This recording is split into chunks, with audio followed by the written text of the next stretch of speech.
bí bọ̀bọ̀ yẹn ṣe call out Ìyábọ̀ Òjó tọwọ́ Ìyábọ̀ Òjó bá mọ́ ṣó yẹ kó débi òkú yẹn. Àbúrò olóògbé tó sọ̀rọ̀ yẹn ọjọ́ tó sọ̀rọ̀ ló yẹ kí Ìyábọ̀ Òjó ti swallow pride ẹ̀ kó dẹ̀ pe bọ̀bọ̀ yẹn kó dẹ̀ lọ sílé wọn kó lọ kí wọn kó dẹ̀ fún wọn ní nǹkan.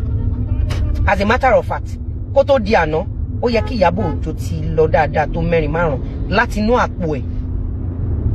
Ẹ mọ nǹkan tí Ìyábọ̀ Òjó ṣe dress up ni ẹ mọ tó ṣe dress up ni ó lọ ń tọrọ owó mọ́tò kiri.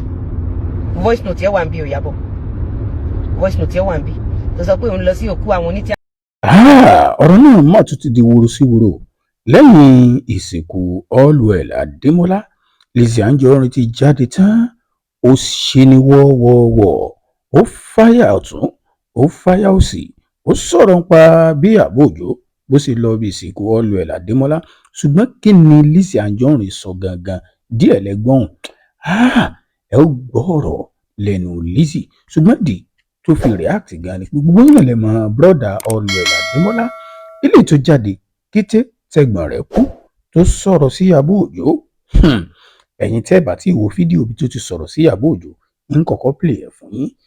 Fídíò tí Ìyábọ̀ Òjó tóun àti Allwell Adémọ́lá brother rẹ̀ tí wọ́n ti pàdé níbi ìsìnkú náà yíyan ọ̀yẹ́ náà fún yín bó ṣe bẹ Ìyábọ̀ Òjó àti pé kí wàá ní Lizzy Anjorin sọ lẹ́yìn tí wọ́n ti fẹ́rúfẹ́rú tí wọ́n ti fi èrùpẹ̀ fẹ́rùpẹ̀ Allwell Adémọ́lá.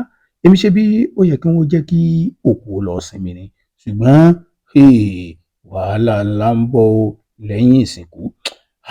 Kí n tó máa lọ ẹ jẹ́ á kọ́kọ́ wo in tí brother Allwell Adémọ́lá in tó ń gangan sọ kété tí ẹ̀gbọ́n rẹ̀ tó dolóògbé.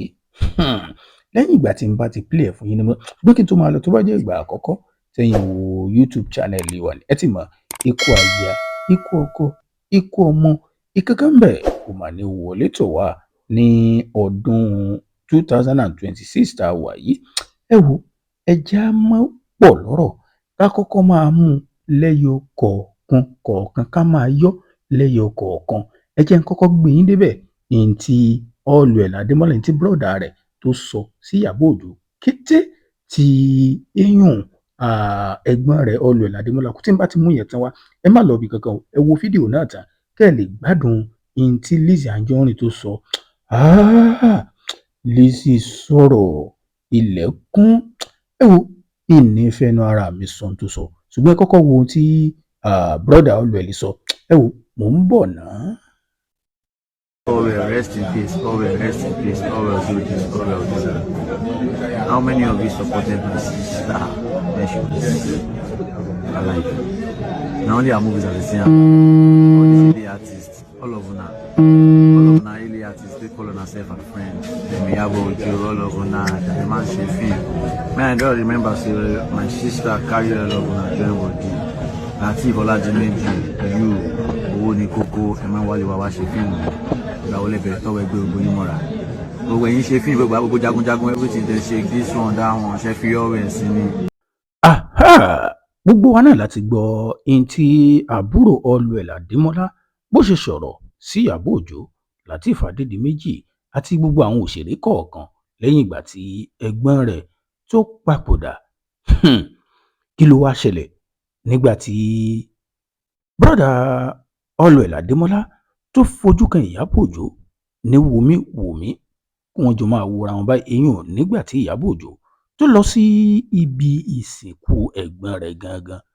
Nǹkan kan ṣẹlẹ̀ ńbẹ̀ èèyàn tí Lizzy Anjorin tó fi jáde sọ̀rọ̀. ń play fídíò náà fún yín ibi tí Ìyábọ̀ Òjó tó ti rí brother Allwell Adémọ́lá. Kò sí nǹkan kan ju pé ó bẹ Ìyábọ̀ Òjó lọ. Ìyábọ̀ Òjó náà sì gbẹ̀bẹ̀ ó sì tán síbẹ̀ ṣùgbọ́n o àsìkò tí tán síbẹ̀ ń tà ò rí Lizzy Anjorin rí ṣùgbọ́n kí n tó mú fídíò Lizzy Anjorin wá ẹ kọ́kọ́ wo fídíò ilé náà mò ń bọ̀. It's getting rowdy, guys. It's getting rowdy. Like you said, come to the side. Come to the side.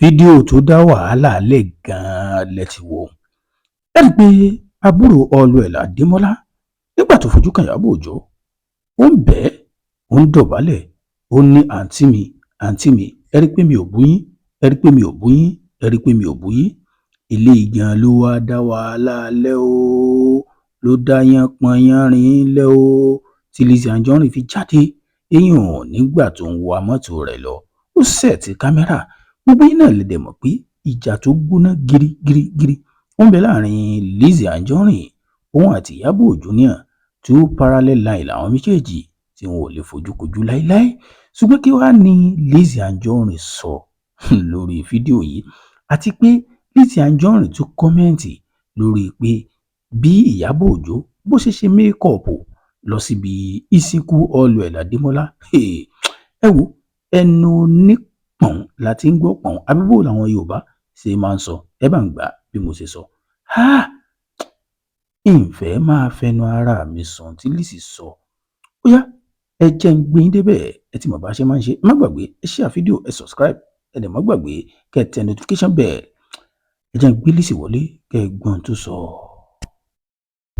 tẹ bá rí àwọn àgbàlagbà téèyàn ò gbọdọ̀ ṣẹ nínú ayé tí wọ́n fọwọ́dù fídíò bọ̀bọ́ yẹn tó lọ ń bẹ Ìyábọ̀ Òjó ọ̀nà egúdè gbogbo yín tẹ̀ ń wò mí bí bọ̀bọ́ yẹn ṣe call out Ìyábọ̀ Òjó tọwọ́ Ìyábọ̀ Òjó bá mọ́ ṣó yẹ kó débi òkú yẹn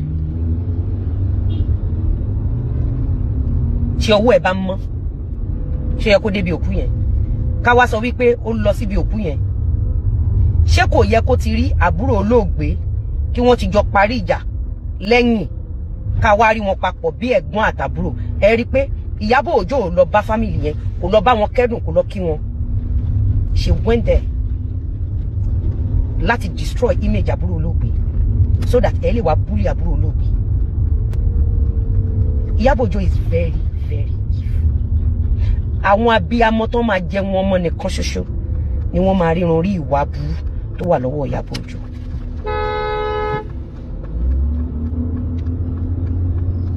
Àbúrò olóògbé tó sọ̀rọ̀ yẹn ọjọ́ tó sọ̀rọ̀ ló yẹ kí Ìyábọ̀ Òjó ti swallow pride kó dẹ̀ pé bọ̀bọ́ yẹn kó dẹ̀ lọ sílé wọn kó lọ kí wọn kó dẹ̀ fún wọn ní nǹkan.